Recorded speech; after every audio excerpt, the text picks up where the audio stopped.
شہرہ آفاق مصنف امتیاز گلیانوی کی مشہور زمانہ آپ بیتی امتیاز نامہ کا پارٹ 9 کبڈی اور وزاداری اب آپ سن سکیں گے آڈیو لائبریری میں۔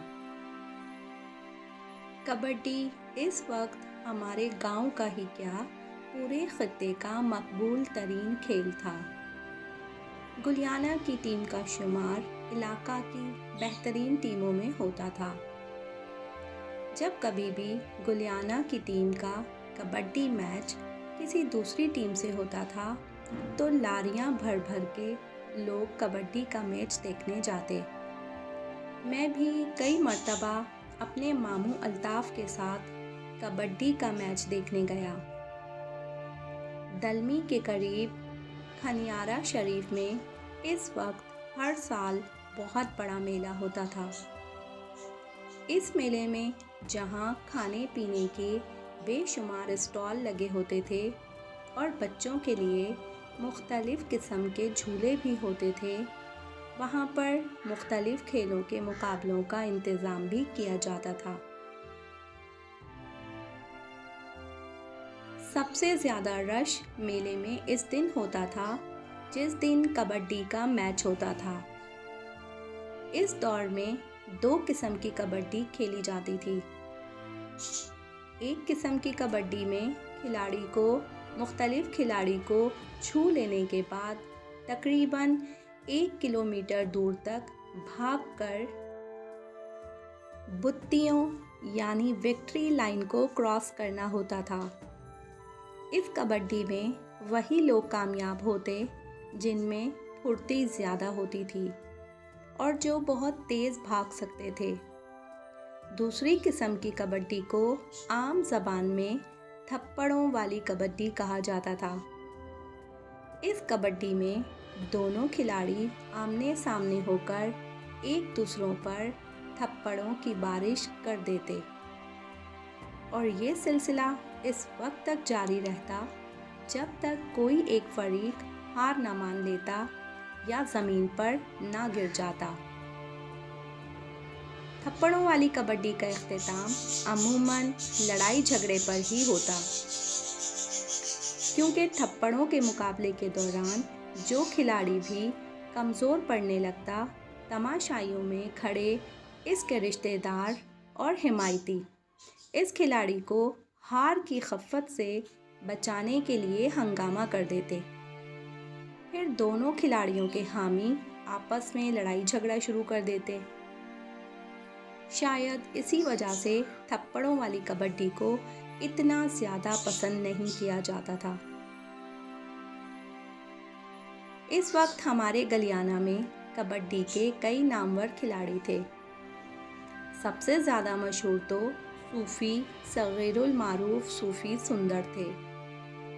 صوفی صغیر پیپلز پارٹی گلیانہ کے کارکن بلال صغیر کے والد ہیں۔ اس کے علاوہ ساجد ساجی، طارق بٹ، لیاقت بٹ، وارثی منیر، قدیر ٹیلر۔ ہمارے بچپن کا دور بڑے وزاداری کا دور تھا۔ جب بھی کوئی مہمان آتا تو اس کی بڑی اچھی طرح سے خاطرداری کی جاتی۔ جو سب سے اچھے برتن ہوتے وہ مہمان کے لیے نکالے جاتے تھے۔ چینی کے مہنگے برتنوں میں مہمان کو کھانا دیا جاتا تھا اور سب سے اچھا واٹر سیٹ نکال کر مہمان کو اس میں پانی پلایا جاتا تھا۔ چائے دانی کے اوپر ٹی کوزی رکھ کر مہمان کو پیش کی جاتی تھی۔ ہمارے گھر میں بے شمار قیمتی برتن تھے جو ہم نے کبھی استعمال ہی نہیں کیے تھے۔ اس وقت گھر کے ہر کمرے میں برتن رکھنے کے لیے ایک چھتی بنائی جاتی تھی اور بعض گھروں کے ڈرائنگ روم میں تو ایک لمبی چھتی بنی ہوتی تھی جو عموماً 7 فٹ اونچائی پر ہوتی تھی اور ایک چھوٹی چھتی بھی بنائی جاتی تھی جو عموماً 4.5-5 فٹ اونچائی پر ہوتی تھی۔ لمبی چھتی تو دیوار کے ایک سرے سے لے کر دوسرے سرے تک ہوتی تھی، مگر چھوٹی چھتی کی لمبائی عموماً 2 گز ہی ہوتی تھی۔ چھتی پر رکھے برتن ہر 6 ماہ کے بعد اتار کر دھوئے جاتے تھے اور اکثر برتن دھونے اور رکھنے کے عمل کے دوران میں کچھ ٹوٹ بھی جایا کرتے تھے۔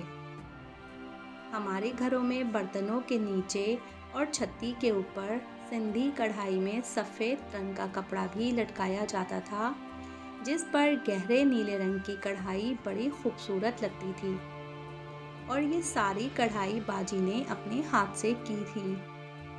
مجھے بچپن کا ایک واقعہ یاد آ رہا ہے کہ اس وقت میری عمر تقریباً 10 سال کے قریب ہوگی۔ چھتی سے برتن اتار کر زمین پر رکھے جا رہے تھے تاکہ ان برتنوں کو دھو کر صاف ستھرا کر کے دوبارہ چھتی پر رکھا جا سکے۔ میں برتنوں کے ڈھیر کے قریب آیا۔ وہاں پر میں نے فرانس کا بنا ہوا بہت ہی خوبصورت چائے دانی کا سیٹ دیکھا۔ سیٹ میں پیالیاں، فرچ سمیت دودھ دانی، شکر دانی اور چائے دانی شامل تھیں۔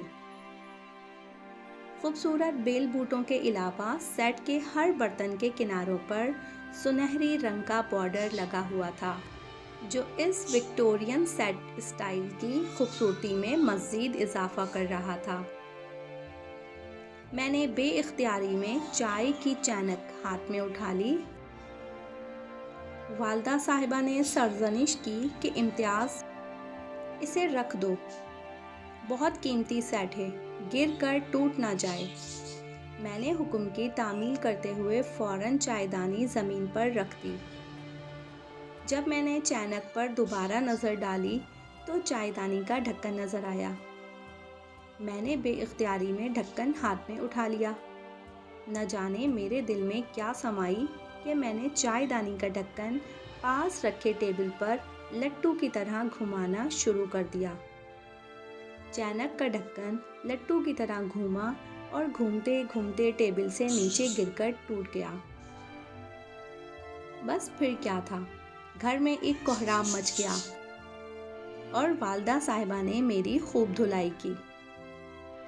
سالوں بعد بھی میں اس طعنے کا سامنا کرتا رہا کہ انتہائی قیمتی سیٹ امتیاز نے بیکار کر دیا۔ ہمارے زمانے میں ٹی وی اور فریج کے بعد جو چیز عمارت کی علامت سمجھی جاتی تھی وہ تھی لینڈ لائن ٹیلی فون۔ اس دور میں ٹیلی فون کا کنیکشن لگوانا جوئے شیر لانے کے مترادف تھا۔ بڑی سفارش اور تگ و دو کے بعد کسی کے گھر میں فون لگتا تھا، اور جس گھر میں ٹیلی فون ہوتا تھا وہ پورے محلے نے اپنے دور دراز کے رشتہ داروں کو انہی کا نمبر دیا ہوتا تھا کہ کسی بھی اہم اطلاع کے لیے اس فون نمبر پر رابطہ کر سکتے ہیں۔ ہمارے گھر میں جب فون لگا تو میں اس وقت کالج میں تھا۔ ہمارے گھر کے نمبر پر آنے والے 70% فون ہمارے پڑوسیوں کے ہوتے تھے۔ والدہ صاحبہ کے حکم پر اکثر مجھے کسی اہلکار کی طرح انہیں جا کر اطلاع دینی پڑتی کہ حضور آپ کا فون آیا ہے، ہم پر مہربانی کریں اور آ کر فون سن لیں، ہم تاحیات آپ کے شکر گزار رہیں گے۔ ٹیلی فون اور رانگ نمبر کے حوالے سے کئی اہم دلچسپ واقعات بھی رونما ہوئے، جن میں سے کچھ آپ میری کتاب باقی سب خیریت ہے کے مضمون ٹیلی فون میں پڑھ سکتے ہیں۔ اگر آپ اس کتاب کو ڈاؤن لوڈ کرنا چاہتے ہیں تو ڈسکرپشن میں اس کے دیے گئے لنک پر کلک کر کے آپ اس کتاب کو ایزیلی ڈاؤن لوڈ کر سکتے ہیں۔ شکریہ۔